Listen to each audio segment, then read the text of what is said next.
মানে আপনি বললেন যে সব জায়গায় জামাত আমি আপনার কথা শুনে বলেছি আমার কাছে মনে হয় যে মূল আলোচনা আসা উচিত। আমরা নিজের পকেটের পয়সা বাপের সম্পত্তি বেচে পার্টি করি ভাই। একদিকে আমাদের মাননীয় প্রধানমন্ত্রী খাওয়া খরচ কমাচ্ছেন, আর এদিকে গড়পাতা মন্ত্রী বাড়াচ্ছেন। তো মাননীয় প্রধানমন্ত্রী খাওয়া খরচ কত টাকা যাবে, আরে মন্ত্রীদেরকে বরং পোষণ করতে কত টাকা লাগবে? আমার কথা এখানে স্পষ্ট। ঠিক আছে, জামাতের যেখানে যেখানে আছে সব পদত্যাগ করবে। প্রতিষ্ঠান বন্ধ করে কাউকে শাস্তি দেওয়া আমিও এটা সমীচীন মনে করি না। নেতা বদলায়, দল বদলায়, জন্ম নেয় নতুন দল, কিন্তু সাধারণ মানুষের ভাগ্য কি আসলে বদলায়? আশ্বাস আর প্রতিশ্রুতির ভিড়ে আমরা খুঁজবো বাস্তবতার প্রতিফলন। আমাদের কাজ প্রশ্ন করা, দেশ ও মানুষের স্বার্থে প্রশ্ন আমরা করেই যাব। থাকবে মত ও ভিন্ন মতের শ্রদ্ধা। স্টার নিউজের কড়া আলাপে আজকে আপনাদের সাথে আমি ফারাবি হাফিজ। আকিজ এসেনশিয়াল কড়া আলাপের আজকের এপিসোডে সম্মানিত অতিথিবৃন্দ যারা, তাদের সাথে পরিচয় করিয়ে দিই। রয়েছেন অ্যাডভোকেট সৈয়দা আসিফা আশরাফি পাপিয়া, তিনি রাজনীতি বিশ্লেষক। সাধারণত আপনাকে বিএনপির নেত্রী হিসেবে সবাই চিনে, আজকে আমরা প্রথম বলছি রাজনীতি বিশ্লেষক। আচ্ছা, পরে শুনি। তারপরে রয়েছেন অ্যাডভোকেট আতিকুর রহমান, তিনি কর্মপরিষদ সদস্য, বাংলাদেশ জামায়াতে ইসলামী। এবং রয়েছেন অধ্যাপক ডক্টর তৌফিকুল ইসলাম মিথিল, তিনি রাজনীতি বিশ্লেষক। আপনাদের তিনজনকে স্বাগত জানাচ্ছি। আমরা শুরু করি। গত 3 দিন আগে বিএনপি সরকার তার 180 দিনের কার্যক্রম, 180 দিন সরকারে তারা শেষ করলো। তো এই 180 দিনের যে কার্যক্রম, তার মধ্যে একটা বুক তারা বুকলেট বের করেছে এবং সেখানে সরকার কি কি ভালো কাজ করেছে সেটা, সেই বিষয়গুলো নিয়ে বিস্তারিত তারা তুলে ধরার চেষ্টা করেছে বিএনপি সরকার। নতুন সরকারের প্রথম 180 দিনের কার্যক্রম নিয়ে অন্যদিকে জামায়াত এবং এনসিপি তারা আলাদা আলাদা করে প্রতিটি জায়গায় অলমোস্ট তারা ভুল খুঁজে পাচ্ছেন এবং দেশ ঠিকভাবে চলে নাই, অকার্যকর হচ্ছে অনেক ক্ষেত্রে। অর্থনীতি, জ্বালানি, আইন শৃঙ্খলা, এইসব জায়গাকে আলাদা আলাদা করে তারা মেনশন করেছেন। আজকে 180 দিনের কার্যক্রম মূল্যস্ফীতি ও বৈদেশিক মুদ্রার রিজার্ভে কিছুটা স্বস্তি মিললেও সামগ্রিক অর্থনৈতিক পুনরুদ্ধারের পথে এখনও নেতিবাচক প্রবণতাই বেশি দেখছে বেসরকারি গবেষণা সংস্থা centre for policy dialogue CPD এক মিডিয়া সংলাপে যেই তাদের যে মূল্যায়ন, সেখানে তারা বলেছে যে 9টি খাতের মোট 362টি পর্যালোচনা করে তারা দেখেছে যে রাজস্ব আদায়, বেসরকারি বিনিয়োগ, শিল্প উৎপাদন, কর্মসংস্থান, জ্বালানি পরিস্থিতিতে এখনও বড় ধরনের কাঠামোগত উদ্বেগ এবং চ্যালেঞ্জ রয়েছে বলে তারা বলছেন। এখন প্রশ্ন হচ্ছে যে অর্থনীতির এই কাঠামোগত চ্যালেঞ্জগুলো মোকাবেলা করার জন্য নতুন সরকারের ইতিবাচক কোনো পদক্ষেপ আপনি দেখেন কিনা, আপনাকেই প্রশ্ন করি। আচ্ছা, এখন এখানে ব্যাপার হলো যে আপনি যে জ্বালানি সংকট, এটা তো আন্তর্জাতিক বিশ্বের যুদ্ধ, এই সমস্ত কারণে এই সংকট প্রথমত। আর দ্বিতীয়ত ব্যাপার হচ্ছে যে আওয়ামী লীগ যে সমস্ত ডিজেল ভারত থেকে আমদানি করত, সেগুলো লোন যে পরিশোধ, আমি টাকা দিব দেন হচ্ছে আমি জিনিস আনবো, আর টাকা যখন আমি দিতে পারবো না, তো একবার দুইবার তিনবারের বার জিনিস তো আমাকে দেবে না। স্বাভাবিক কারণে এখানে একটা জটিলতার সৃষ্টি হচ্ছে। এই জ্বালানি সংকট, তেল এবং ডিজেল, লিকুইড যে গ্যাসের যে ইয়েটা করে সেটা, এটা নিয়ে এলএনজি নিয়ে এই সংকটটা সৃষ্টি হয়েছে। এখন এইটার সরকারকে বিএনপি দুর্ভাগ্য যে যখনই বিএনপি ক্ষমতায় আসে তখন একটা অস্থিতিশীল বিশ্ব পরিস্থিতি এবং অস্থিতিশীল বাংলাদেশের রাজনৈতিক পরিবেশ থাকে এবং তার ভিতরে জনগণ বাছাই করে নেয়। বিএনপি সবসময় দুর্ভাগ্য। আপনি শেখ হাসিনা, শেখ 2001 সবসময়, তার আগে আপনি দেখেন 90 জিয়াউর রহমানের আশাটাই আপনি দেখেন, একবারে তলাবিহীন ঝুড়ি, তারপরে দারিদ্র, দুর্ভিক্ষ, সামাজিক অনাচার, অবিচার, ব্যাংক ডাকাতি, কম্বল চুরি থেকে শুরু করে যে সামাজিক অবক্ষয়ের যে বিষয়গুলি ছিল, তো সেখানে সিপাহী জনতার বিপ্লবের মাধ্যমে জিয়াউর রহমান সাহেবকে ক্ষমতায় যখন বসানো হলো, তখন সেই দারিদ্রের তলাবিহীন ঝুড়ি তলা লাগালো। যে দুর্ভিক্ষ ছিল, খাদ্য উৎপাদন করে বিদেশে রপ্তানি করলো এবং যারা অক্ষর জ্ঞান ছিল না তাদেরকেও অক্ষর জ্ঞান করানোর ব্যবস্থা করলো। এইভাবে দারিদ্র, দুর্নীতি, সামাজিক অবক্ষয় প্রতিরোধ করে একটা স্থিতিশীল অবস্থা রাষ্ট্রপতি জিয়া আনলেন। রাষ্ট্রপতি জিয়াকে যখন হত্যা করা হলো, হত্যা করার পরে তারপরে সাত্তার সাহেব কয়েক মাস মাত্র জাহির ছিল, তারপরে এরশাদ সাহেব যখন আসলেন, এরশাদ সাহেব আসার পরে এরশাদ সাহেবের বিরুদ্ধে যে আন্দোলন, দীর্ঘ 9টা বছর বিএনপিকে একটানা করতে হয়েছে। মাঝখানে জামাত ইসলাম আওয়ামী লীগ 86 নির্বাচনে গেছে, 88 নির্বাচন বর্জন করছে, তারপরে 91 বিএনপি মানুষ আস্থার জায়গা আপোষের নেত্রী খেতাবও পাইছেন, ক্ষমতায় মানুষ বসাইছেন। আবার দেখেন 94 গোলাম আজম সাহেবের বইয়ে লেখা আছে এই মুহূর্তে দরকার তত্ত্বাবধায়ক সরকার, ওটা নিয়ে শেখ হাসিনা এবং ওনারা একসাথে মিলে আন্দোলন শুরু করে ওটা বাংলাদেশে আপনি ভিন্ন জায়গায় চলে গেলেন। আমরা বলছিলাম যে 180 দিনে সরকারের যেই সব জায়গায় চ্যালেঞ্জ, সেই জায়গাগুলো আজকে সিপিডিও বলেছে না, সেটা ঠিক আছে, কিন্তু আপনি যখন বললেন যে বিএনপি যখনই আসে তখনই কি এরকম হয়, হ্যাঁ, কারণ বিধায় আমাকে ধারাবাহিক বর্ণনা যেতে হলো, না আমি তো যেতে চাই না। আপনার প্রশ্নের উত্তরে আমাকে যেতে হলো। এখন এইখানে যেটা আপনি যদি এই সিপিডি নিয়েই আপনি শুধু কথা বলেন, তাহলে জ্বালানির এখানে এটা সংকট গেল। আর আইন শৃঙ্খলা পরিস্থিতি, ধর্ষণটা যে বেড়েছে, এটা স্বরাষ্ট্রমন্ত্রী মহোদয় পার্লামেন্টে বলেছে যে ধর্ষণটা বেড়েছে। ধর্ষণটা বিভিন্ন মাদ্রাসা থেকে শুরু করে তারপরে হচ্ছে বলৎকার, ধর্ষণ দুটোই কিন্তু বেড়েছে, কিন্তু মামলা করার ক্ষেত্রে কোনো প্রকার কোনো ওভারঅল আইন শৃঙ্খলা পরিস্থিতি নিয়ে কালকে নাহিদ ইসলাম তার বক্তব্যে বলছিলেন যে অন্তর্বর্তী সরকারের সময়ের যে আইন শৃঙ্খলা পরিস্থিতি ছিল তার চাইতে এখন খারাপ হয়েছে। মব কালচার শেষ হয়নি, কিন্তু মব কালচার কমেছে, 2-4টা হলেও বিক্ষিপ্ত বিচ্ছিন্ন ঘটছে। ঠিক আছে, অন্তর্বর্তীকালীন সরকারের সময় নতুন যে একটা কালচার মব, এটা তো 90% তো কমে আসছে, 10% এখন আছে। তারপর অন্তর্বর্তীকালীন সরকার এই দেনা দায় লোন যেটা বিগত সরকার করে রেখে গেছে, এলিব্রেড বলেন, তারপরে মেট্রো রেল বলেন, এই যে তারপরে ঈশ্বরদীতে যে আণবিক করেছে, সব মিলায় যে টাকা পয়সা সুদের শোধ করার যে ব্যাপারটা এবং ইন্টারেস্ট যেটা, এইটা কিন্তু অন্তর্বর্তীকালীন সরকার কিছু করেছে কিছু করেনি দিয়ে কিন্তু হসপাস করে তারা গেছে। অর্থনৈতিক অবস্থার উপর নির্ভর করে আপনার সবকিছু। আইন শৃঙ্খলায় পুলিশের পেশাদারিত্ব ফেরত আসেনি, এখানে না আসার দুটো কারণ। প্রথম কারণ হচ্ছে যে পুলিশের নিরাপত্তার একটা ব্যাপার আছে। আপনি যে ব্রাহ্মণবাড়িয়াতে দেখেন পুলিশ লাইনে সম্ভবত একটা গানের অনুষ্ঠান পুলিশের ইন্টারনালি ভিতরে, সেটা কিন্তু দেখেন পাশের যে মাদ্রাসাটি ছিল ওখান থেকে লাঠিসোঁটা নিয়ে এসে ওটা বন্ধ করা হয়েছে। এখন ওদের ইন্টারনাল কোনো সমাবেশ কি গান বাজনার যে অনুষ্ঠান, ওই যে বর্ষপূর্তি হয় অথবা ধরেন একটা আমাদের যে ইমপ্রুভ ডায়েট হইতো, আমরা তো সেখানে হোস্টেলে গান টান বাজনা টাজনা করতাম বেশ, তাই না? তো সেরকম সেটার একটা পরিস্থিতির। এখন পুলিশের পেশাদারিত্বের ক্ষেত্রে দুটো জিনিস, একটা হচ্ছে বিগত আমলের পুলিশকে অতিরিক্ত ব্যবহার করে পুলিশ তার ইমেজ হারায় ফেলছে শূন্যের কোঠায়। এই শূন্যের কোঠা থেকে পুলিশকে তুলে আনতে যে সরকারকে ব্যাপক বেগ পেতে হচ্ছে। আর দ্বিতীয়ত অনেকের সদিচ্ছা আছে কিন্তু তারা নিরাপত্তার অভাব বোধ করছে। অনেক জায়গায় দেখবেন, 2-1টা জায়গায় আমি যেটা দেখেছি, ওই যে ফ্যামিলি কার্ড নিয়ে ইউনো অফিসে হামলা হয়েছে, হামলা হওয়ার পরে পুলিশ কিন্তু নীরব ভূমিকা পালন করছে। এখন পুলিশ নীরব ভূমিকা পালন করার কারণটা কি? কারণটা হচ্ছে পুলিশ কোন দিকে যাবে এখানে সে কনফিউজড। কিন্তু একটা নিরপেক্ষ দায়িত্ব নিয়ে প্রথম দায়িত্ব হচ্ছে যে যারা দুর্ঘটনা ঘটাচ্ছে তাদেরকে প্রতিরোধ করাটা হচ্ছে আগে পুলিশের দায়িত্ব। তাৎক্ষণিক সিদ্ধান্তটা সেটা নিতে পারেনি, না নিতে পারার আপনি ধরে নেন যারা বিএনপির ছেলে পেলে কি সরকার সমর্থিত লোক, কিন্তু এখানে এটা করলে তো হবে না। সরকার সমর্থিত হোক আর বিরোধী দল সমর্থিত হোক আর লাট বাহাদুর হোক, কোন অপকর্ম করতে গেলে পুলিশকে পেশাদারিত্বের সাথে সেটা মোকাবেলা করতে হবে।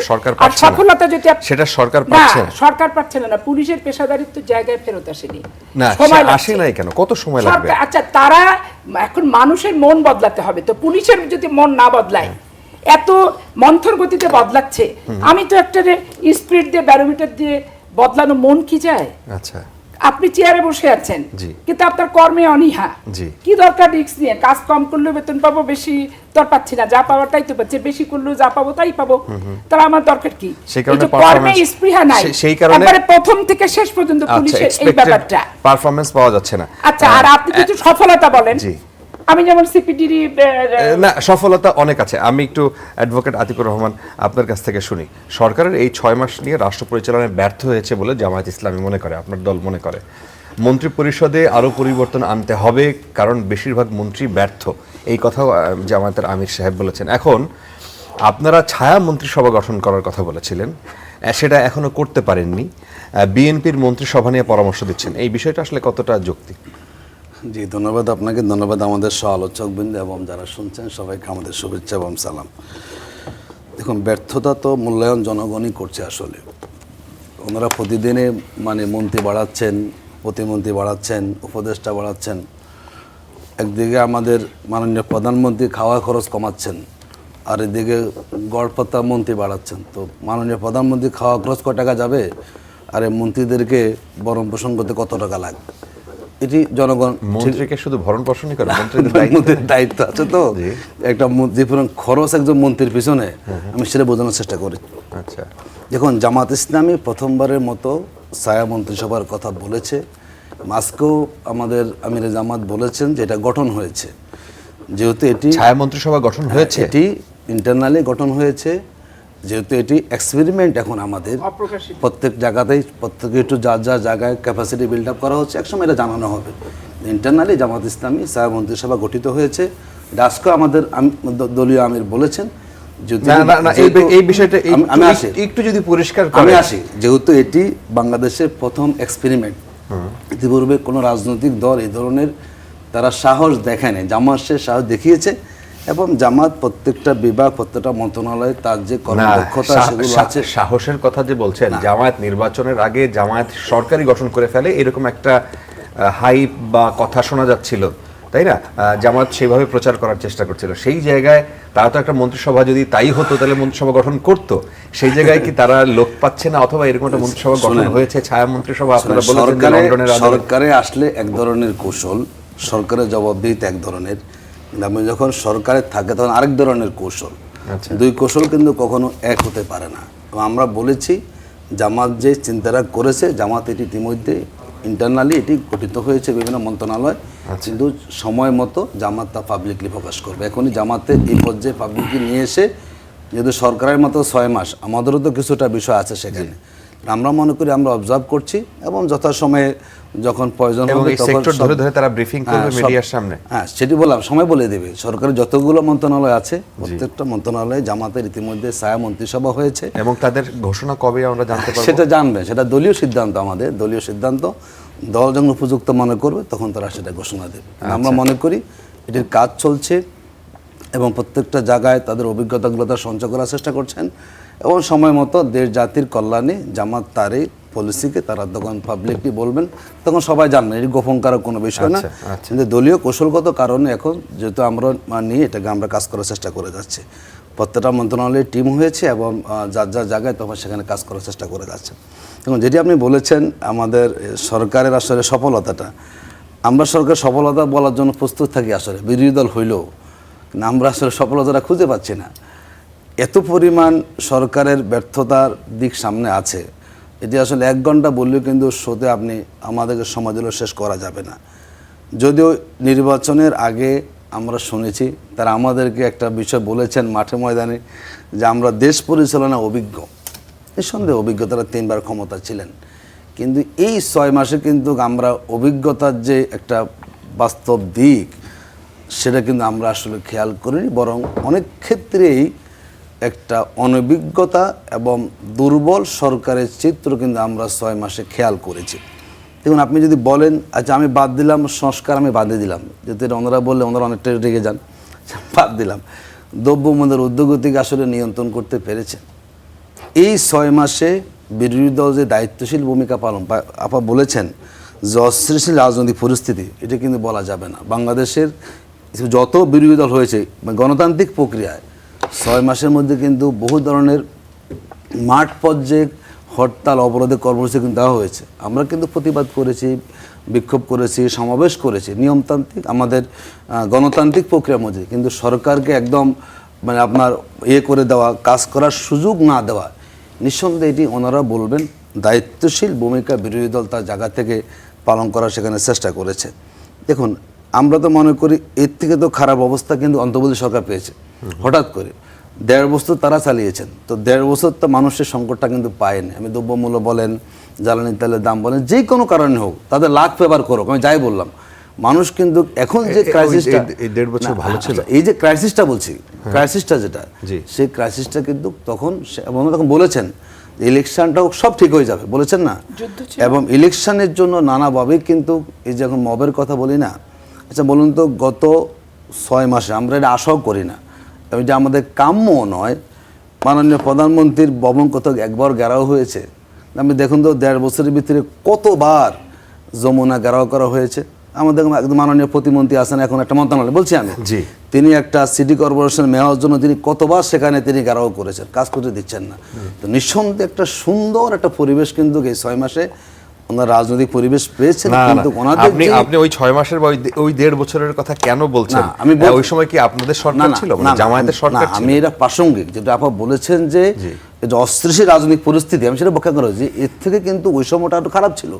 ওই সময় ব্যাপক ধরনের ঘেরাও হয়েছে, যমুনা ঘেরাও হয়েছে, এই দাবি মানে প্রত্যেক মানুষের সকল দাবি তখন দেখিয়েছিল। দেখলাম যে এই 6 মাসে কিন্তু একটা দাবি নিয়ে কিন্তু মাঠে আসে না। আমি ব্যাখ্যা আসছে কোথাও কি একদিন কোনো ঘেরাও হয়েছে? কিছু কিন্তু ঘেরাও হয়নি, মানে সব মানে এখন এই সরকার ক্ষমতা আসলো, কারো কোনো দাবিও আর নাই। ইউনিট সরকার বসলো, সবাই সব দাবি নিয়ে সবাই যমুনা ঘেরাও করেছেন। আমি বলছি এটা তুলনামূলক পার্থক্যটা যে সে সময় তার আরো বঙ্গুর অবস্থা সেখানে ছিলেন, সেখানে আরো বেশি পুলিশের মধ্যে নার্ভাসনেস কাজ করেছে। এখন তো 1.5 বছর পরে এসে কিছুটা স্টেবল হয়েছে, সেই জায়গায় ওনারা ক্ষমতাটা পেয়েছেন। এখন যদি বলেন যে না আমরা আসলে আগে সব দায় আপনি দিতে পারেন যে অমুক সব, কিন্তু আসলে বাস্তবে যদি করে দেখাতে না পারেন তখনই কিন্তু আপনি আরেকজনের উপরে কিংবা কাছের সরকারের ব্যর্থতা, দূরের সরকারের ব্যর্থতা আছেই।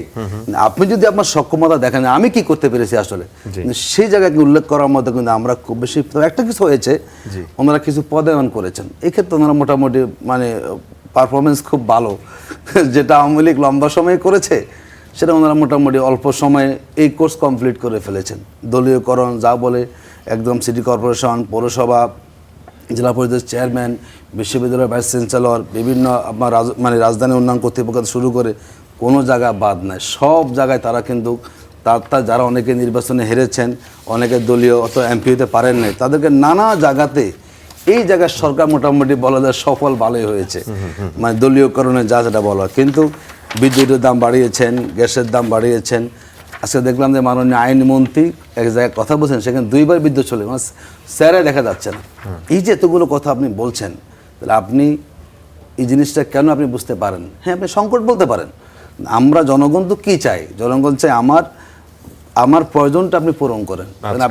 আপনি আমার প্রয়োজন পূরণ করতে পারছেন না, আমার সেখানে সার সংকটে আছি, বিদ্যুৎকে বেসরকারি খাতে আমি সেখানে দিয়ে দিচ্ছেন। মানে এই পর্যন্ত আসলে মোটা দাগে সরকারের 6 মাসে দেশ পরিচালনার দক্ষতার প্যারামিটারটা আসলে আমরা পজিটিভ মাইন্ডের লোক হওয়ার পরও সেটা আসলে আমরা আনফর্চুনেটলি খুঁজে পাচ্ছি না।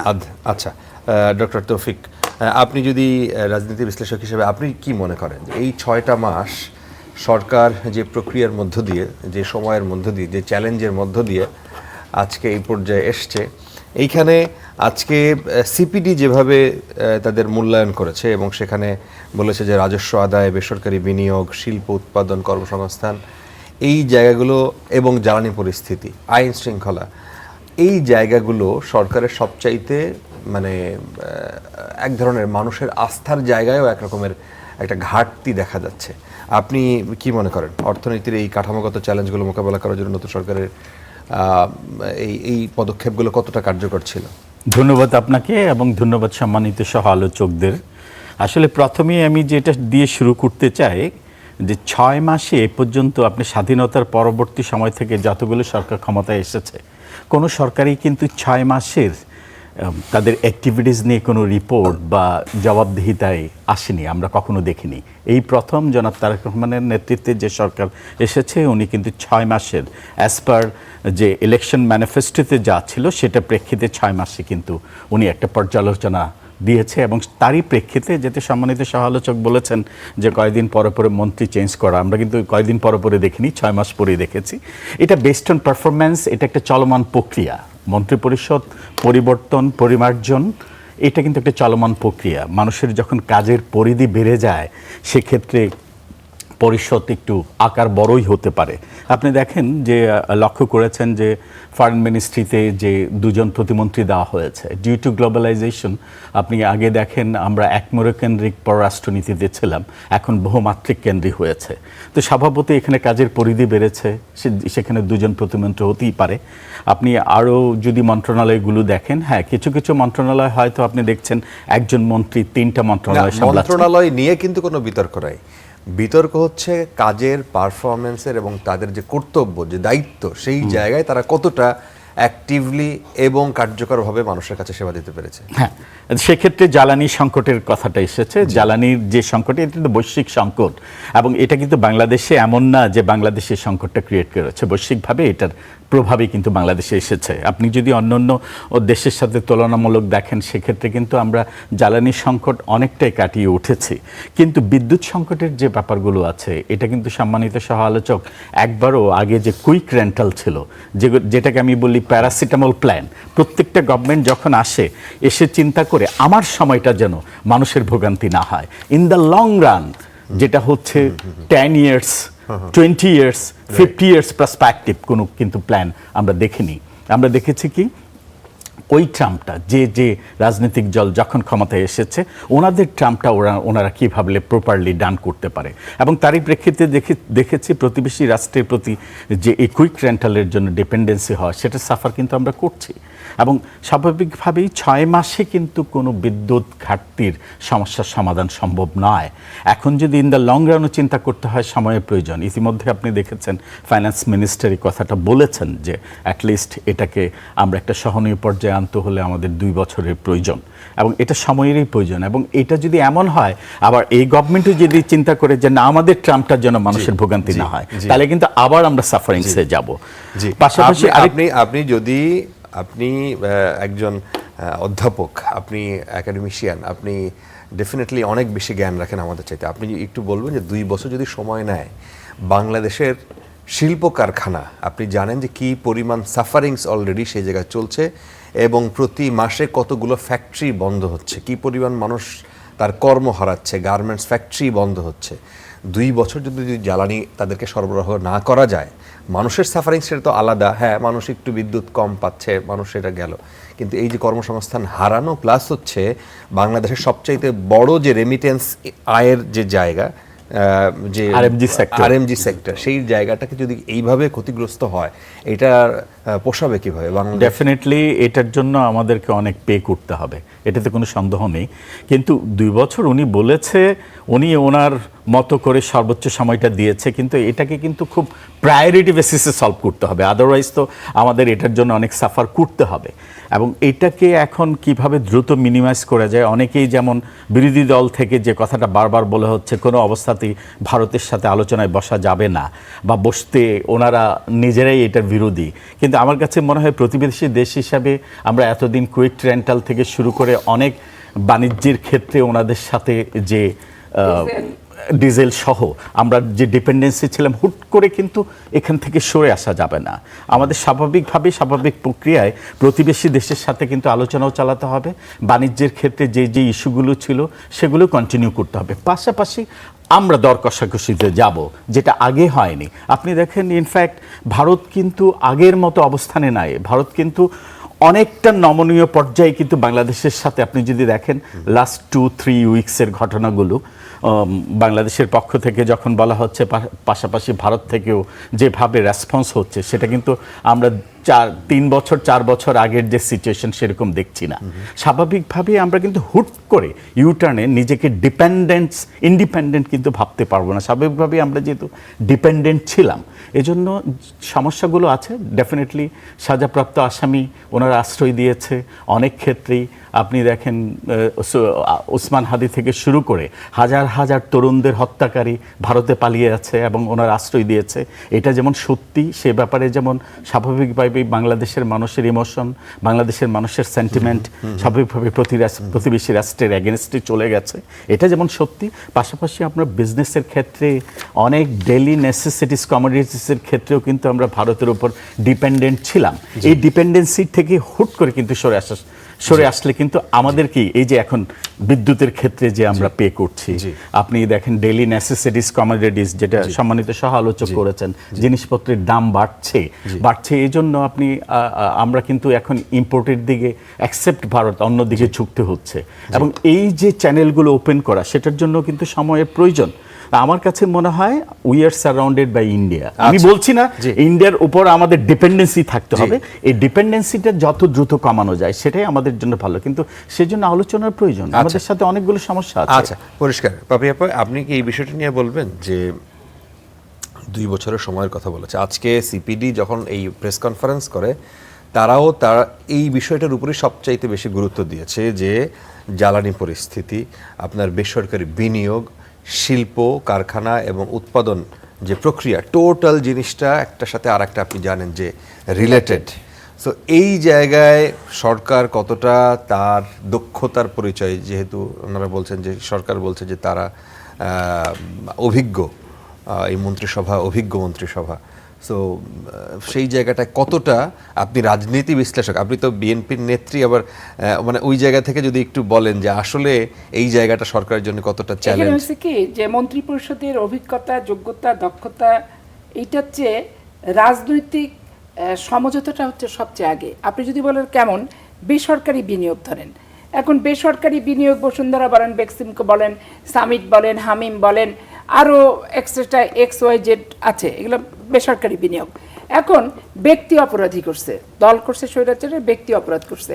এখন ব্যক্তির অপরাধ যদি আপনি প্রতিষ্ঠানে যে ঠেকাই দেন, তাহলে এখানে আলটিমেটলি কি হলো? স্থবির হলো, উৎপাদন ব্যাহত হলো, বেকারত্ব সৃষ্টি হলো, কর্মসংস্থান কমে গেল, এবং অর্থনীতির চাকা ঘোরাটাই হচ্ছে লাভ।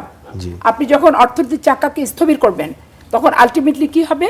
আপনার এগুলো ডে বাই ডে বাড়বে, এবং সামাজিক অবক্ষয়, চুরি ডাকাতি, ছিনতাই, আত্মহত্যা থেকে শুরু করে অনেক কিছু ব্যাপক হারে বৃদ্ধি পাবে। এখন এগুলোর মালিক কারা? এগুলোর মালিক এইসব বেসরকারি বিনিয়োগের কথা বলছেন, এইসব বড় বড় কোম্পানিদের কথা বলছেন, তাদের ক্ষেত্রে সরকারের পলিসি কি? আচ্ছা, সরকারি পলিসি কি? আমি পত্রিকাতে দেখেন, আমি তো সরকারের সাথে পলিসির কোনো ব্যক্তি আমি না, আমি সরকারের সাথেও জড়িত না, মানে মন্ত্রী এমপি এগুলোর সাথে তো আমি জড়িত না।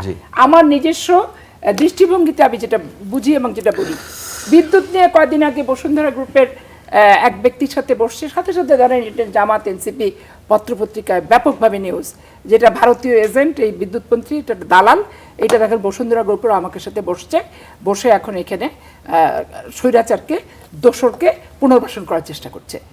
ব্যক্তি স্বৈরাচার এক জিনিস, প্রতিষ্ঠান তো একটা, স্বৈরাচার কি প্রতিষ্ঠান হয়?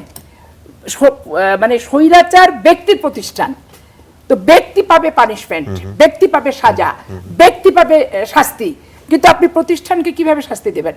এইভাবে বন্ধ করে, উৎপাদন বন্ধ করে, চাকরিচ্যুত করে, বেকারত্ব বৃদ্ধি করে। এই যে আপনার ইয়েতে নরসিংদীতে কি একটা টায়ার কোম্পানি আগুন ধরাই দিল, হ্যাঁ গাজী টায়ার, তা আলটিমেটলি কি হলো? যদি 2000 লোক থাকে, কর্মসংস্থান হারালো, উৎপাদন ব্যাহত হলো। তো বেসরকারি প্রতিষ্ঠানগুলা বলেন আর বিনিয়োগ বলেন, এইভাবে যদি আমরা ওই স্বৈরাচার প্রতিষ্ঠানের গায়ে ট্যাগ লাগাতে যাই, তাহলে আলটিমেটলি তো লোম বাঁচতে কম্বল উজাড় আপনি করে দিবেন, আর সরকারের ঘরে দোষ চাপাবেন, আর ব্যর্থতা সফলতা নিয়ে এসে আমাকে গলাবাজি করতে হবে, পক্ষ বিপক্ষ হব। এগুলো কি আসল না? আমাকে অর্থনৈতিক দৃষ্টিভঙ্গিতে আমাকে দেখতে হবে। অর্থনৈতিক দৃষ্টিভঙ্গিতে দেখে প্রত্যেকটা প্রতিষ্ঠানকে সচল এবং স্থবিরতা কাটিয়ে কিভাবে এগুলো রান করে, মার্চ করে, এবং তাদের কর্মচারীদের বেতন, আতন, কর্মসংস্থান ঠিকঠাক মতো শিডিউল মাফিক, নিয়ম মাফিক করছে কিনা সেটা আপনি দেখেন। আর এদের মালিক যারা, তাদের অপরাধী, হত্যা, খুন, সন্ত্রাস যা করছে তাদের বিচার করেন। জিনিসটা তো দুই ভাগে ভাগ করতে হবে, কারণ প্রত্যেকে আপনি আঙ্গুল ফুলে কলা গাছ হয়ে যদি ব্যবসা করে, ব্যবসা প্রতিষ্ঠানটাকে তো আপনি মেরে ফেলতে পারছেন না গলা টিপে। সেই জন্য জিজ্ঞেস করছি সরকারের পলিসি আসলে কি? সরকারের পলিসি এটাই হওয়া উচিত, কিন্তু সরকার তো সমস্যায় পড়ে গেছে জামাত আর এনসিপির মতো একটা, মানে উগ্র এবং এক্সট্রিমিস্ট সবকিছুতে। যেমন ঘরে ঘরে দুর্গ তৈরি করে ফেললো, যে কোনো মুহূর্তে হচ্ছে তারেক রহমানকে সুটকেস হাতে করে নিয়ে লন্ডন পাঠিয়ে দিবে, শেখ হাসিনা যেই পথে, বিএনপিও যাবে সেই পথে। বিএনপির সুটকেস ওনারা গুছানো দায়িত্ব নিয়ে নিছে, বিএনপির টিকিট ওনারা কাটতেছেন, বিএনপির বোর্ডিং পাস ওনাদের হাতে, শুধু আমাকে ওনারা তুলে দিবে, আমি চলে যাবো। যেভাবে এসকে সিনহাকে তুলে দিছিল ডিজিডিএফআইরা, এখন ওনারা সেই মালিক হয়েছেন, তুলে দিচ্ছেন। আজকে দেখেন ছায়া মন্ত্রিসভা ওনারা গোপনে রাখছেন, কিন্তু সমালোচনা গোপনে নাই, ওপেনে। এবং 64টা ডিস্ট্রিক্ট, 460টা উপজেলায় স্ট্যান্ডবাজি কিন্তু কমপ্লিট, এবং সরকারের পতন অনিবার্য বলে দিছে, এবং মাটি খুঁড়ে সরকারকে দমন করে দিবে বলে দিছে।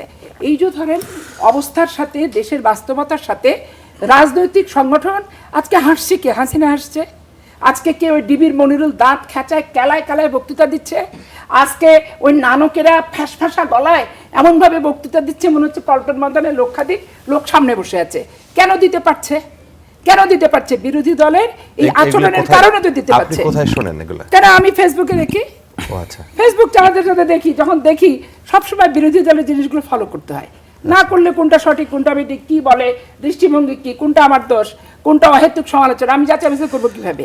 আমি পত্রিকা পড়ি, পেপার পড়ি, বক্তৃতা শুনি, বিবৃতি শুনি, ওনাদের সবকিছু দেখি শুনি, আবার কোনটা ফলস কোনটা সঠিক সেটাও যাচাই বাছাই করার চেষ্টা করি। আচ্ছা, ঠিক আছে? okay, এখন না, এখানে আর একটু কথা আছে। জি।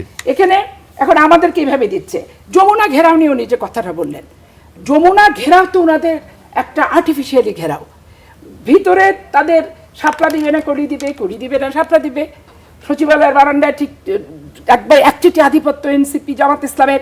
টেলিফোনে কোর্ট থেকে কয়েকজন আইনজীবী একটা রিটের অর্ডার পাওয়ার সাথে সাথে সচিবকে ফোন, এটা আমি অমুক বলছি, আপনি তাড়াতাড়ি ফাইল ছাড়েন, এই করেন সে করেন। এই যে ব্যাপারগুলি, এই ব্যাপারগুলিতে তারা দুই রকম স্ট্যান্ডবাজি করছে।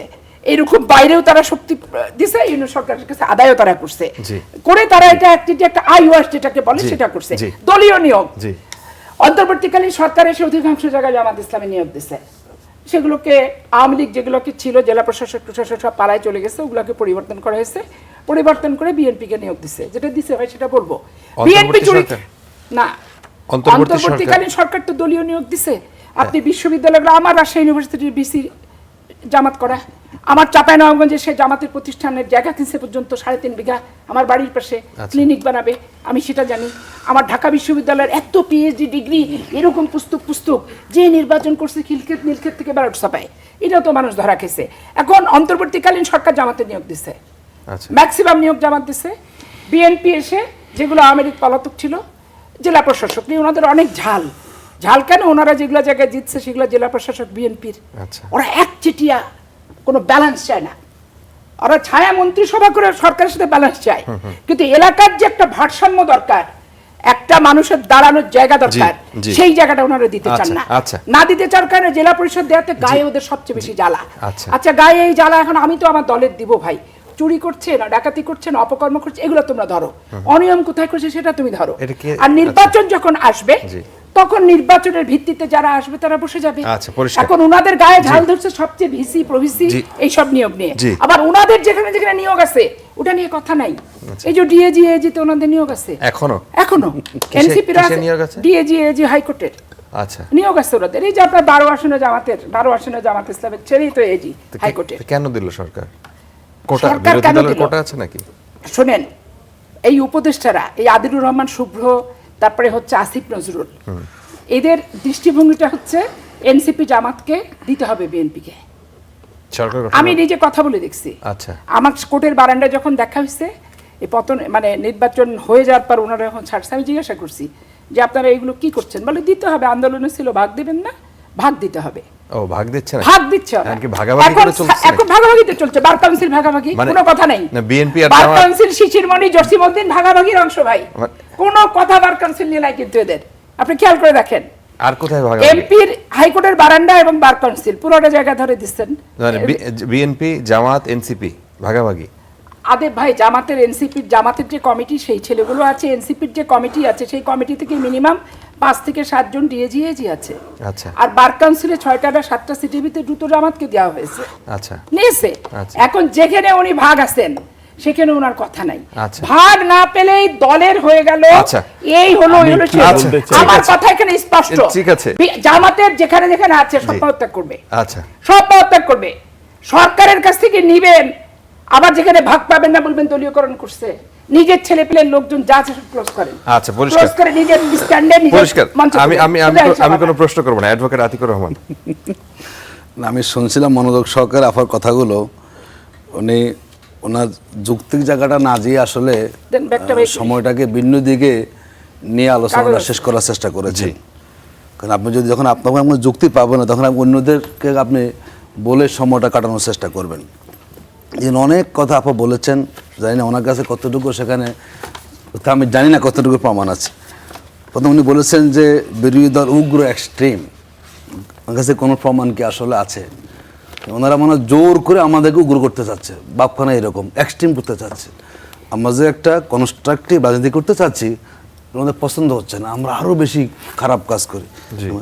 উনি বলেছেন যে ব্যক্তি খারাপ, প্রতিষ্ঠান খারাপ না, এরা একটা মাফিয়া চক্র। তাহলে তো বলতে হয় যে শেখ হাসিনা খারাপ, আওয়ামী লীগ ভালো। যদি আমি বলি যেহেতু ডিবেট এটা, বলুন আপনি যে না ঠিক আছে 15 বছর ফ্যাসিবাদ হাসিনা কায়েম করছে, আওয়ামী লীগ করে নাই, এটা কি প্রাসঙ্গিক হবে? এস আলমের মানে আলম সাহেব খারাপ আর এস আলম ভালো, আলম সাহেবের প্রসঙ্গে তুলিনি, এটা কি আসবে? আমি যাই কথা বলি, হাল আছে আপনাদের। যেহেতু এখানে একটা প্রতিষ্ঠান, গোটাটা একটা মাফিয়া চক্র, এবং এরা ব্যবসার নামে মূলত তারা সব তাদের আয়ত্ত নিয়ে এসে তারা সম্পদ বিদেশে পাচার করছে। তো যেই প্রতিষ্ঠানগুলো বিগত সময়ে দেশে ব্যবসা করে তারা ব্যবসাটাকে তারা নিজস্ব করে তারা জনগণের পকেট তারা শুষে নিয়েছে এবং তারা সম্পদ পাচার করেছে, আবার তাদেরকে আপনি দেন, এটা কিন্তু কখনো শোভনীয় হতে পারে না। এই জন্য আমরা যাই বলি, এটি যারা মাফিয়া, যাদের ব্যবসা বান্ধব কোনো পলিসি নাই এবং যারা মধ্যে সব নিজেদের নিয়ন্ত্রণে নিতে চায়, এদের কাছে কখনো ব্যবসা গেলে এবং এদের কাছে ব্যবসা গেলে বাংলাদেশের জনগণকে আরো বেশি ভোগান্তি পোহাতে হবে।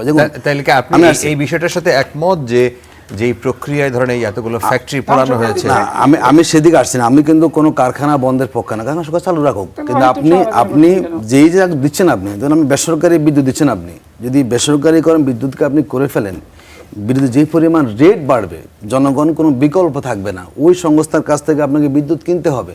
তা আপনি এখন যতটুকু সেবামূলক কাজ করছেন জনগণকে, এর মানে হচ্ছে বেসরকারি মানে হচ্ছে আপনি তখন বিশাল কিন্তু বিদ্যুতের বিলের বোঝা জনগণের সঙ্গে চাপানো হবে। দেখুন, মানুষ যেটা আপনারা যেটা বলেছেন, সে 1.5 বছরে তো বিএনপি অনেক কিছু খেয়েছে, জবাবদিহি করতে হয়নি। মানুষ মনে করে যে তত্ত্বাবধায়ক সরকারের আমলে কিংবা 1.5 বছরে কিন্তু অনেক নেতারা আঙ্গুল ফুলে কলা গাছ হয়েছেন। কার? বিএনপির? অবশ্যই, মানে অন্তর্বর্তী সরকারের আমি বলছি, এবং কোনো জবাবদিহি নেই তো, তখন তো সব গেছে হলো সরকারের উপর দিয়ে। কিন্তু পুরো দেশের ক্ষমতা বলেন, চাঁদাবাজি বলেন, লুটপাট বলেন, দখলবাজি বলেন, টেম্পো স্ট্যান্ড বলেন, যাই বলেন, আপনি সমীকরণ করেন, জরিপ করে না, দেখবেন একবারে 99.9% ওনারা, কিন্তু এখানে অন্য কারো ওনারা বাগ দিতে চান না বলেই এখন সরকারে আসার পরে যাতে সবগুলো জায়গা বা দলীয়করণ করা, ওনারা বলেছেন যে সবার আগে বাংলাদেশ। আমরা খুব খুশি হয়েছি, নিঃসন্দেহে সবার আগে বাংলাদেশ। আমরা দেখুন এখন পর্যন্ত সবার আগে বিএনপি ছাড়া, আমি আমার দল বাদ দিলাম, জামাত আপনি নিয়োগ দিবেন আমরা জানি, বাংলাদেশে কি আর কোনো যোগ্য লোক ছিল না বিএনপি ব্যতীত যে এই জায়গাগুলো বসানোর জন্য? না, আর কোনো লোক নাই। মানে সবার আগে বাংলাদেশ, সবার আগে বিএনপি। মুখে বলবো আপনি এক কথা, কিন্তু বসানোর ক্ষেত্রে আপনি বিশ্ববিদ্যালয়ের ভাইস চ্যান্সেলর আপনি বসেছেন পরদারি লোক, এবং এমনও হয়েছে যারা কখনো কোনো ফ্যাকাল্টি পরিচালনা করেনি তারা বিশ্ববিদ্যালয় ভাইস চ্যান্সেলর হয়েছেন। না, আপনি খোঁজেন যে কে দলীয়, মুখে বলেন যে দলীয়করণটা শিক্ষা পরিবেশকে শেষ করে দিয়েছে, আবার পরের দিন আপনি বসে অমুক আমার হোক, সাদা দলের নেতা, তিনি জিয়া পরিষদের নেতা। আপনি দেখুন 20টা পাবলিক বিশ্ববিদ্যালয়ের ভিতরে কিন্তু 19টাই হলো কি সব ওনাদের দলীয় মানে পদ হোল্ডারি ব্যক্তিরা করেছেন। তো যেখানে এই কাজটা আপনি করেছেন সেখানে আপনি বলেন যে আমরা দেখুন, উনি বলেছেন যে জামাত যেখানে নারী এমপিরা দিয়েছেন ওই জায়গায় ওনাদের এমপিদেরকে দিয়েছেন। খেয়াল করেন আপনি, এমনি তো যেখানে জামাতের এমপিরা ইলেক্টেড যে আসনগুলো থেকে যদি এখানে কোনো মাত্রই এখানে শিক্ষা প্রতিষ্ঠান বলে সব ওনাদের নিয়ন্ত্রণ, মানে যদি কোথাও কোনো নিয়ন্ত্রণ ব্যত্যয় ঘটে ওনারা রেগে মেগে যান। ওনারা মনে করেন যে এমপি থাকবে জামাতের আর সব ক্ষমতা থাকবে আমাদের, এই নীতিতে চলছে। এবং যেখানে নারীদের আসন সেখানে ওনারা কিন্তু নারী এমপিদেরকে দিয়ে তাদের সেখানেও কোনো কাজ করার সুযোগ না পায়। এবার আপনি বলেছেন যে আমি আসছি ঢাকা বিশ্ববিদ্যালয়ে জামাতের এমপি যেখানে আছে সেখানে তারা মূলত সব জায়গায় অকেজো না, আমি বলছি গাইবান্ধা হয়েছে না, গাইবান্ধাতে যখন আমরা সেখানে গিয়েছি সেখানে আমাদের খুন হতে হয়েছে। মানে যেই জায়গা আপনি প্রতিবাদ করবেন যে এটা নিয়মতান্ত্রিক হবে সে জায়গায় সংঘর্ষ হচ্ছে। দেখেছে না গাইবান্ধা পলাশবাড়ী সেখানে কি হয়েছে, একটা প্রতিষ্ঠানের কমিটি হবে তাই নিয়ে সেখানে তারা আমাদের নেতা মেরে ফেলেছে, সেখানে 2 জন সেখানে শহীদ হয়ে গিয়েছেন। আপনি সব নিয়ন্ত্রণ করবেন, শিক্ষা প্রতিষ্ঠান করবেন, কলেজ করবেন, বাজার করবেন, ঘাট করবেন। যখনই বলি এটা আপনি করতে পারবেন না তখনই ওনারা মোটামুটি ওনাদের আসল চেহারা ফিরত এসে আপনাকে আর সেখানে সাহায্য কাজ করে দিচ্ছেন। আচ্ছা, আমি যাবো দেখুন উনি মাঝে মাঝে বলেন না, এটা কিন্তু খুবই একটা মানে যে নীল খেতে নাকি ব্যালট ছাপানো হয়েছে। দেখুন এটি বলার জন্য বলা হয় যেখানে শিক্ষার্থীরা 5টা বিশ্ববিদ্যালয়ে বিপুল ভোটে শিবিরের প্যানেলকে বিজয়ী করেছে, সেখানে এই কথা বলা মানে হচ্ছে আপনি এদেশের যেভাবে আপনি গণভোটের গণরায়কে মানতে চান না, ঠিক তেমনইভাবে শিক্ষার্থীরা যে তার স্বাধীন ভোট দিয়ে যে তার প্রতিনিধি ইলেকশন করেছে, সেখানেও কিন্তু আপনি বিতর্কিত করার চেষ্টা করে যাচ্ছেন। এর কোনোভাবে আমাদের জন্য শোভনীয় বলে আমরা মনে করছি না। আচ্ছা, ডক্টর মিথিল। আসলে রাজনীতি নিয়ে আমার সম্মানিত দুজন সহ আলোচক অনেক আলোচনা করেছেন। তো আমি যেটা বলতে চাই, আগামী দিনে বাংলাদেশের সবচাইতে বড় চ্যালেঞ্জ হচ্ছে কর্মসংস্থান। এই যে মিলিয়নস অফ তরুণ যারা আছে তাদের কর্মসংস্থানের সুযোগ সৃষ্টি না করতে পারলে বাংলাদেশের জন্য এটা একটা ডিজাস্টার হতে পারে। এবং আপনি দেখেন, আমরা এতদিন যে শিক্ষা ব্যবস্থা ছিল বাংলাদেশে, 49টা পাবলিক ইউনিভার্সিটি আছে, 119টা প্রাইভেট ইউনিভার্সিটি আছে, এবং সবগুলো university we are producing general graduate. তো এই কর্মমুখী শিক্ষা, নিড বেসড এডুকেশন, যেটা আমরা আসলে আগে ওভাবে চিন্তা করিনি। দুইজন কিন্তু দুই রকমের কথা বলেছেন, যে এই যে ফ্যাক্টরিগুলো ব্যক্তি না, ব্যক্তি যদি দোষী হয় তার বিচার হবে, বাপি আপা বলছেন, কিন্তু তার প্রতিষ্ঠানকে চলতে দেওয়া উচিত। হ্যাঁ, যেই জায়গাটা একটা ব্যত্যয় ঘটেছে, বিশেষ করে অন্তর্বর্তী সরকারের সময়, যেহেতু আওয়ামী লীগের দলীয় অনেক এমপি এবং নেতাদের অনেক প্রপার্টি ছিল এবং তাদের ফ্যাক্টরি ছিল। আবার তিনি বলছেন যে না, সে যদি দোষী হয়, সে যে প্রক্রিয়ায় দোষ করেছে সেই জায়গায় আসলে দোষী ছিল এবং সে সুনির্দিষ্ট বেআইনিভাবে সে টাকাগুলো বিদেশে পাচার করেছে, সুতরাং তার এবং তার প্রতিষ্ঠানের বিচার হওয়া উচিত। যদিও তিনি এই কথাও বলছেন যে না, প্রতিষ্ঠান বন্ধ করে দেওয়া উচিত না। আপনি কোন দিকে যাবেন? প্রতিষ্ঠান বন্ধ করে কাউকে শাস্তি দেওয়া আমিও এটা সমীচীন মনে করি না। এই অর্থে দেখেন, একটা প্রতিষ্ঠানে হাজার হাজার লোক কর্মসংস্থানের সুযোগ হয়েছে। আমরা যদি ধরেন এই প্রতিষ্ঠান যিনি চালিয়েছেন, প্রতিষ্ঠানের নাম দিয়ে যিনি দুর্নীতি করেছেন, ওনার বিচার হতে পারে, ওনার সাজা হতে পারে। এখানে প্রতিষ্ঠান চালানোর জন্য সরকার একজন নিরপেক্ষ প্রশাসক বসাতে পারেন, যে প্রশাসক এই প্রতিষ্ঠানকে চালিয়ে নেবেন, কোনো অবস্থাতেই যাতে উৎপাদন ব্যাহত না হয়। এবং এটাই হয়, আপনি দেখেন পৃথিবীর অনেক দেশেই সেটা হয়েছে, বাংলাদেশে সেটাই হওয়া উচিত। কারণ প্রতিষ্ঠান বন্ধ হয়ে যাওয়া মানে হাজার হাজার কর্মসংস্থানের সুযোগ কিন্তু এখানে নষ্ট হয়ে যাওয়া। এবং যেটা হচ্ছে যে ধরেন সরকারে যারা থাকেন, বিরোধী দল সরকারকে নিয়ে আলোচনা করবে, সমালোচনা করবে, এই প্রক্রিয়াটা কিন্তু খুব সাধারণ। আলোচনা সমালোচনা হতেই পারে, ভুলগুলো ধরিয়ে দিবে, যেটা পার্লামেন্টে আমরা দেখেছি বিরোধী দল করছে। তবে আলোচনা সমালোচনার মধ্যে রাজনৈতিক শিষ্টাচার থাকতে হবে। আমরা কোন ভাষা প্রয়োগ করব সরকারের সমালোচনার জন্য? আমরা দেখেছি সোশ্যাল মিডিয়াতে যেভাবে প্রধানমন্ত্রীকে নিয়ে, বিভিন্ন মন্ত্রীকে নিয়ে যেভাবে কটাক্ষ করা হয়, এগুলো দুঃখজনক। আমাদের প্রত্যেকের ঘরেই মা বোন আছে, তা একজন ভদ্র মহিলাকে নিয়ে কি আলোচনা করতে পারি এবং সোশ্যাল মিডিয়াতে কিভাবে লিখতে পারি, সেটার ব্যাপারেও কিন্তু এই রাজনৈতিক শিষ্টাচারগুলো মেনে চলা উচিত। আমরা দেখেছি নির্বাচনকালীন সময়ে একজন বর্ষিয়ান বিএনপি নেতাকে একটা বাচ্চা ছেলে যেভাবে কটাক্ষ করে গেছে, এবং এই ভদ্রলোক এই কটাক্ষের পর উনি অসুস্থ হয়ে গেছেন। এই শিষ্টাচারগুলো মেনে চলতে হবে। কাকে কিভাবে আমি কথা বলবো? আমার বাবার বয়সী একজন লোককে আমি সমালোচনা করতে পারি, কিন্তু কিভাবে করব? এই শিষ্টাচারগুলো মেনে চলা। আর স্বাভাবিকভাবেই সরকারকে চাপে রাখার জন্য বিরোধী দলের একটা কৌশল, বিরোধী দল বিভিন্নভাবে সমালোচনা করতে পারে। তবে আমি যেটা মনে করি, সমালোচনার পাশাপাশি গুড অ্যাচিভমেন্টগুলো প্রশংসা করা উচিত। দেখেন, আমার ছেলেকে যদি আমি কিছু বোঝাতে চাই, প্রথমে কিন্তু আমি তার স্ট্রেংথটা বলতে হয়, যে না বাবা, তোমার এই দিকগুলো তুমি ভালো করছো, কিন্তু এই সাইডগুলো তোমাকে ডেভেলপ করা উচিত। একইভাবে বিরোধী দলেরও এরকম হওয়া উচিত। সরকারের যে ভালো অ্যাচিভমেন্টগুলো আছে এগুলো নিয়েও কথা বলা উচিত। পাশাপাশি সরকার যদি কোনো জায়গায় ভুল করে থাকে, কোনো জায়গায় দুর্বলতা থাকে, সেগুলো নিয়েও কথা বলা উচিত। আমি যদি শুরু থেকেই মানুষের উইকনেস নিয়ে বলা শুরু করি, শুধু সমালোচনাই করি, তাহলে কিন্তু যাকে নিয়ে সমালোচনা করছি উনি কিন্তু কথাগুলো শুনবেন না, আমলও নেবেন না। আচ্ছা, পরিষ্কার। আপনি কথা বলতে বলতে আমি খেয়াল করছিলাম, পাপি আপা উনি মূল খাতা লিখে শেষ করেছেন, লুজও নিয়েছেন, এরপরে অনেক পড়াশোনা। আপা আমি প্রশ্ন করব না। আচ্ছা, আমি বলি যে দলীয়করণের যে ব্যাপারটা, দেখেন ডিএজি এজি নিয়োগ হয়েছে সুপ্রিম কোর্টে। জনাব নূর মোহাম্মদ আজমি, জামাত শিবির, ঢাকা বিশ্ববিদ্যালয় শাখার, উনি শিবিরের সাথী ছিলেন।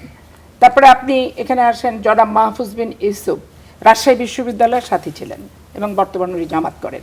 তানিম খান, উনি একজন জামাত শিবিরের কর্মী। তারপরে আপনি এখানে আপনি কিসের রেজাল্টের কথা বলছেন? ডিএজি সুপ্রিম কোর্টের ডিএজি দলীয়করণের কথা বলছেন না? দলীয়করণের জবাবটা তো আমাকে দিতে হবে। আবিদ চৌধুরী, জামাত শিবির স্থানীয় জামাত, তারপরে আপনারা জনাব আল ফয়সাল আব্দুল রাজ্জাক বর্তমানে ভুইয়া ওয়ার্ড ছাত্র শিবির 5 করতো এক সময়, ঠিক আছে। জি। জনাব নজরুল ইসলাম ছোটন এও ছাত্র শিবির করতো। 6 তারপরে মোহাম্মদ ইমাম হোসেন তারেক এ জামাত শিবির। তারপরে সুলতান মাহমুদ জামাত শিবির। এনসিপি ডিএজি হয়েছে জনাব মোহাম্মদ আহসান হাবিব। এই যে কমিটি, এই কমিটির কাগজের সাথে আপনি এনসিপির মিলাই আপু, দেখেন। আপু, এভাবে এর নাম নাম বললে কোথায় কিন্তু আছে? সময় চলে যাচ্ছে। জনাব মোহাম্মদ, না আমি সময় যাব, ওবায়দুর রহমান, জি। ইনি হচ্ছে জামাত শিবির। সবচেয়ে বড় কথা হচ্ছে আপনার যে কতজনের মধ্যে কতজন হ্যাঁ, জামাত? জনাব আহমেদুল্লাহ, জি। এই যে জামাত ঢাকা 12 আসনের এমপি সাইফুল ইসলামের পুত্র, ইনি হচ্ছে এজি। মোহাম্মদ নুরুল কুদ্দুস পাটোয়ারি মুন্না, জি। ইনি হচ্ছে ডিএজি এবং ইনি হচ্ছে শিবিরের একজন নেতা।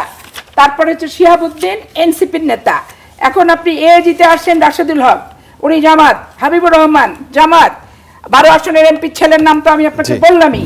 এনসিপি হুমায়ুন কবির সিদ্দিকী আচ্ছা, এই এনসিপি তালিকার- কমিটির ভিতরে, এই তালিকা- এই যে কমিটি এনসিপির এগুলোর ভিতর দেখেন। এখন আমার কথা হচ্ছে ওনারা যেখানে, আমি স্টেট বিরোধী দল বলতে যেটা বুঝি, সরকারের গঠনমূলক সমালোচনা করব রাষ্ট্রের স্বার্থ অক্ষুণ্ণ রেখে, জনগণের স্বার্থ অক্ষুণ্ণ রেখে।